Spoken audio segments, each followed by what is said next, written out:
A nossa conversa hoje é sobre plano de parto. Plano de parto, para vocês terem uma ideia, a gente já trabalha com ele há praticamente 20 anos. E tem muita gente que não conhece ainda o plano de parto. E se vocês entrarem na internet, vocês vão ver que tem muitos modelos de plano de parto. Inclusive aqui em São Paulo, no estado de São Paulo, ele é lei desde 15 de março de 2015.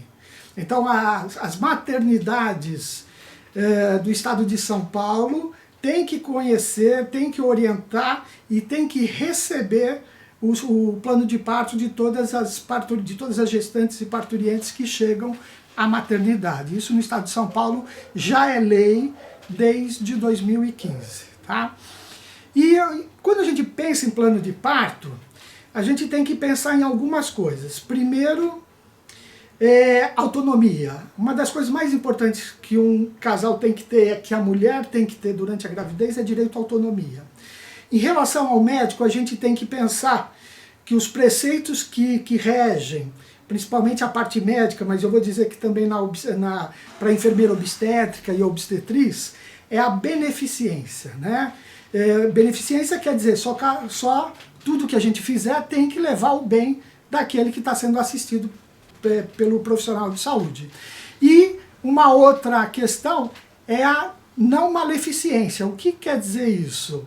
A gente não pode causar dano. O médico, ele não deve causar dano. Então tudo que ele fizer tem que ser pensando e não causar dano. E por que eu estou falando isso? Porque durante muitos anos a gente vê que tem muitas orientações e muitos atos médicos que acabam muitas vezes causando dano para a gestante.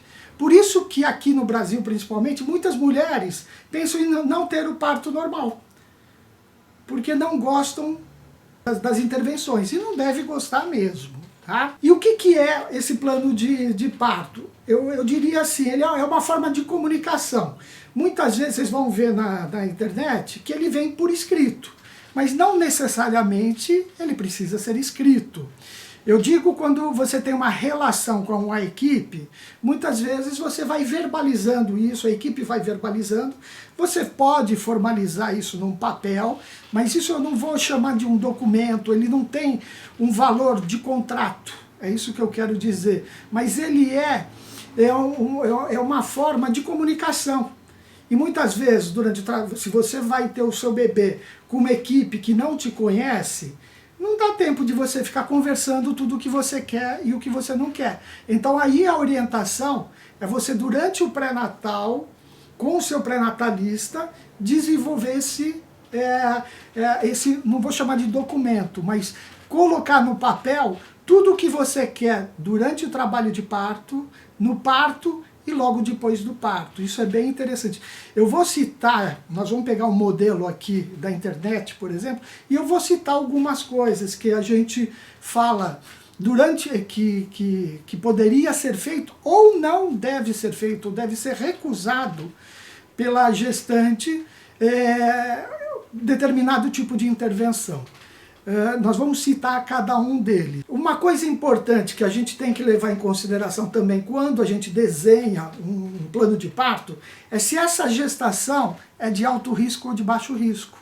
Por quê? Porque muitas vezes a gente pega aquele modelo na internet e aquele modelo na internet ele cabe para aquela gestante que não tem um risco aumentado, que não tem uma gestação de alto risco, que não é uma diabética, que não tem um líquido diminuído, que não é hipertensa. Porque quando eu tenho essas condições, tem algumas condições que é solicitado nesses planos de parto, que na verdade não dá para ser seguido. Nós vamos comentar cada um deles. Por quê? Porque numa gestante de alto risco nós vamos ter que ficar mais atento, nós vamos ter que ficar mais vigilante, principalmente com o cuidado do bebê, com o acompanhamento da vitalidade dele, sabendo se ele está bem ou não está bem. Já no parto de baixo risco, isso nos deixa um pouquinho mais tranquilo, então a gente consegue negociar muito mais. Porque eu sempre falo, aquele parto de risco habitual, Parto bom é aquele comigo, semigo, apesar de migo, nasce. Eu não preciso, eu só estou lá para dar segurança e ser um facilitador do processo. A outra coisa importante também, quando a gente vai ter um parto, é conhecer o lugar que a gente vai ter o parto. Porque a gente precisa saber o que aquele lugar oferece para a gente. Muitas vezes a gente quer algumas coisas que aquele lugar, aquela maternidade não consegue oferecer para a gente. E é importante que a gente saiba antes, até para não se frustrar. Ou até para falar, não, então eu não quero ir nesse lugar. Por exemplo, acompanhante de parto. O acompanhante de parto é lei desde 1999. Só que tem maternidades que têm um pouco de dificuldade ainda de trabalhar com isso. Por quê? Porque usam aquelas enfermarias de pré-parto com mais de uma parturiente. E isso se torna complicado porque você expõe as outras gestantes, as outras parturientes. Apesar que você pode usar um biombo, tem meios de você driblar isso. Mas, de qualquer forma, você vai estar ouvindo o que está acontecendo do seu lado. Então, você precisa conhecer isso, saber qual é a condição daquele local. Até para você poder escolher o lugar que você queira parir. E quando a gente fala do plano de parto, a gente tem que pensar em 3 momentos. Tanto no trabalho de parto, no parto em si, e como logo, imediatamente depois do parto, e naquelas 24, 48 horas que vocês vão ficar na maternidade. Mas eu diria que esse tempo é longo, então fica um pouquinho complicado a gente pensar em discutir isso só na maternidade, ou pegar uma consulta do pré-natal e chegar lá e falar, quero falar de plano de parto. Para vocês terem uma ideia, se eu ficar com uma gestante discutindo item por item, com uma hora eu não consigo falar tudo o que tem num plano de parto. Então o que eu orientaria vocês? De desenvolver o plano de parto durante a gravidez. E tudo o que vocês escreverem lá, ou que for copiado na internet, é importante o quê? Que a gente entenda o que é aquilo. Então, quando eu peço determinada posição de parto, quanto mais informação eu procurar, que eu encontrar de benefício daquela posição ou de malefício, é importante. Tá? Intervenções com o bebê, intervenção durante o trabalho de parto, eu tenho que entender um pouquinho. Então, essa nossa conversa aqui, que nós estamos tendo hoje, conforme a gente vai conversando de vários assuntos, vocês vão entendendo cada vez mais. E com isso, vai criar uma possibilidade de vocês discutirem melhor. Apesar que eu vou falar uma coisa para vocês também.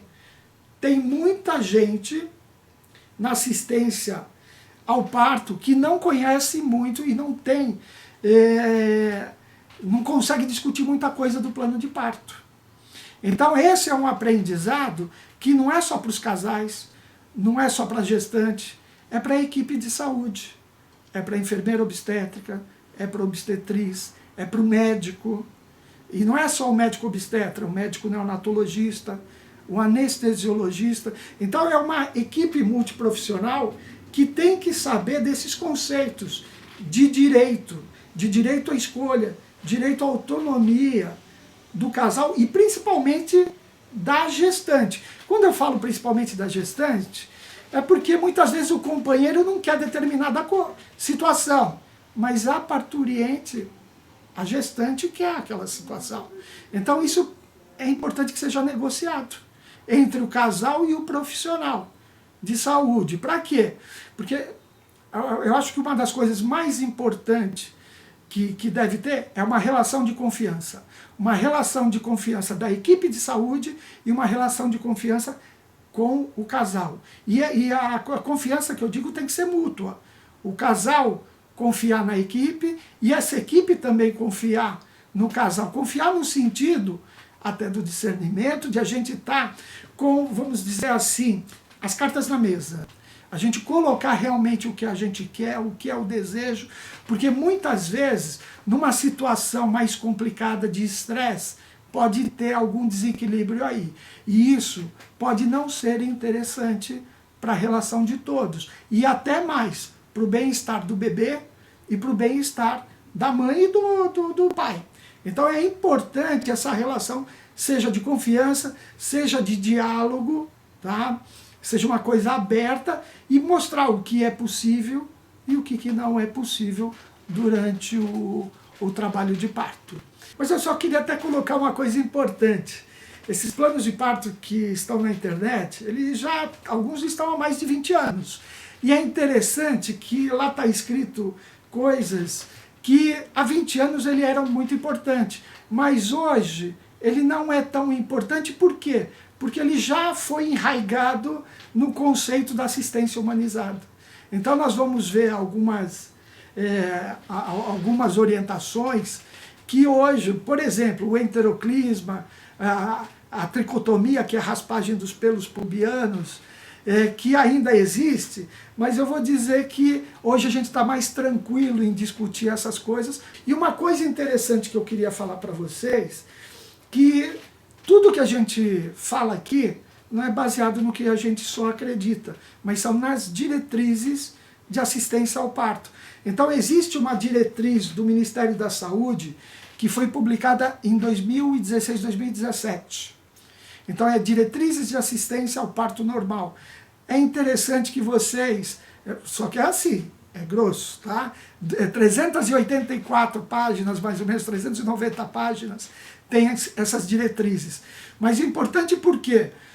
Porque tanto a equipe de saúde como vocês, o ideal é que esteja baseado nessas diretrizes. Essas diretrizes é o que tem de melhor da evidência científica. Porque tem muitas vezes que a gente pede algumas coisas que as diretrizes de assistência ao parto normal não orientam. Então a gente precisa tomar cuidado se a gente pode não estar exagerando em algumas coisas. Por isso que o diálogo é muito importante.